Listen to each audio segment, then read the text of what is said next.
वन्दे वाञ्छितलाभाय चन्द्रार्धकृतशेखरां वृषारूढां शूलधरां शैलपुत्रीं यशस्विनीम्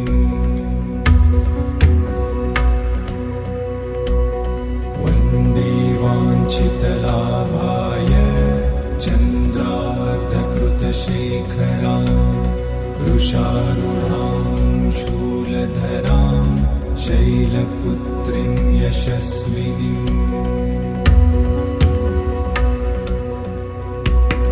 वन्दे वाञ्छितलाभाय चन्द्रार्धकृतशेखरां वृषारूढां शूलधरां शैलपुत्रीं यशस्विनीम्